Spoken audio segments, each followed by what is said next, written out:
Kasir bawa di sel dia. Bawa di sel.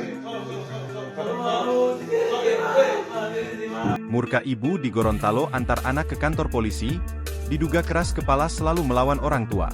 Tak kuat dengan tingkah sang putra yang selalu melawan dan keras kepala, seorang ibu di Gorontalo, Sulawesi Utara antarkan anaknya ke kantor polisi.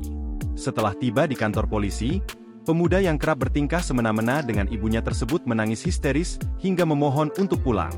Sikap ibu yang akhirnya memilih untuk mengantarkan putranya tersebut ke kantor polisi viral di TikTok, usai diunggah akun Rinba 23 BDN Selasa, 5 November 2024. Dalam unggahan tersebut, tampak seorang ibu yang membawa putranya menghadap sejumlah polisi.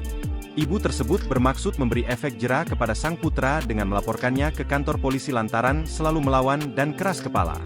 Usai dilaporkan ke polisi, pemuda itu pun menangis histeris sembari meminta maaf dan memohon kepada sang ibu agar tidak ditinggalkan di kantor polisi. "Mama ampun, Mama jangan, minta ampun Mama, mau pulang Mama," tangisnya menjerit.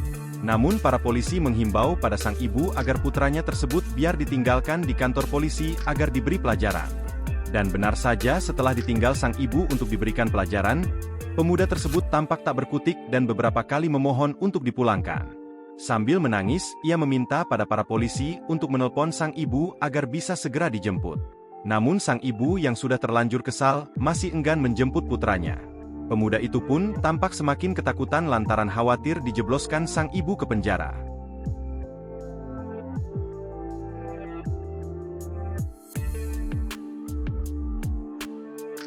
Download Tribun X sekarang, menghadirkan lokal menjadi Indonesia.